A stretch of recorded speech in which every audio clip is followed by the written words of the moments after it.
Otros casos de abuso de autoridad con una penalidad mayor que establece el artículo 215 del Código Penal Federal son los siguientes.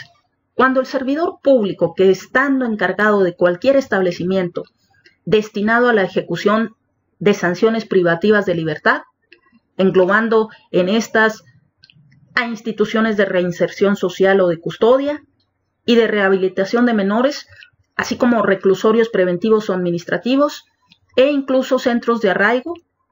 Bueno, cuando este funcionario que se encuentre a cargo de cualquiera de estos establecimientos mencionados reciba como presa detenida, arrestada, arraigada o interna a una persona o la mantenga privada de su libertad sin los requisitos legales, sin dar parte del hecho a la autoridad correspondiente, niegue que está detenida si lo estuviere, o no cumpla la orden de libertad girada por la autoridad competente.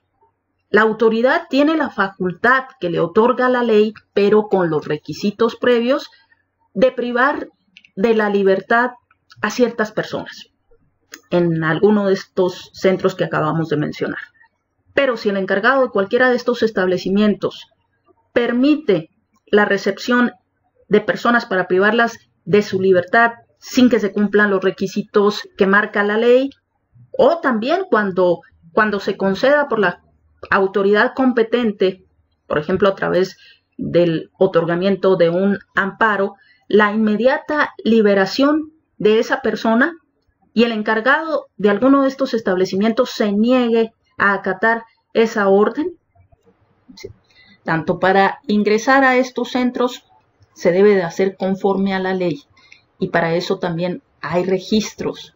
Bueno, si esto se hace en violación de todo ese proceso marcado por la ley y sin llevar a cabo los registros correspondientes, o cuando la autoridad, recuerden que cuando la autoridad judicial decreta la inmediata liberación de una persona, porque por ejemplo no se cumplió con el debido proceso, se fueron a otras instancias y efectivamente la autoridad señala que se debe de poner a la persona en libertad inmediata. Así debe hacerse. Se debe de seguir pues esa orden de la autoridad judicial correspondiente.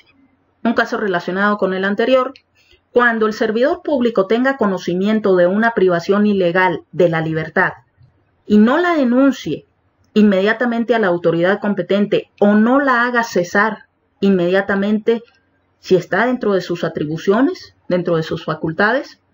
Hay que recordar que, dado que está en boga el exsecretario de Seguridad Pública del gobierno de Calderón, Genaro García Luna, él era muy asiduo a montajes televisivos para generar la percepción de que efectivamente se estaba combatiendo a la delincuencia y que se estaban dando los resultados. Y pues el caso más mediático fue el de la supuesta detención de unos secuestradores, el caso de la famosa, entre comillas, secuestradora francesa Florence Cassé. El caso se fue hasta el conocimiento de la Suprema Corte de Justicia de la Nación, que fue quien decretó la inmediata liberación de Florence Cassé porque no se había cumplido con el debido proceso. Que eso ya lo veremos, ya estamos preparando material respecto de ese caso en particular. Y lo acabamos de ver hace algunos días, cómo está funcionando actualmente la autoridad para evitar caer en violación del debido proceso que pasó en el desafortunado caso de la niña Fátima. Detienen a sus presuntos captores y al presunto violador, pero tardaron todavía varias horas en tener las órdenes de aprehensión por los delitos principales sobre los que iban. Se les hizo la detención, pero fue por cohecho, porque supuestamente cuando fueron por ellos, trataron de ofrecerles una cantidad de dinero a los policías para que los dejaran ir. Y ya posteriormente también se enviaron las órdenes de aprehensión por los delitos, ahora sí por el caso Fátima, esto en atención de ser más cuidadosos con el debido proceso legal, porque de otra manera pueden salirse. Y como es otro caso muy mediático, pues imagínense la molestia de la población de que estas personas sean liberadas por errores de las autoridades. Otro caso más: cuando el servidor público haga que se le entreguen fondos, valores u otra cosa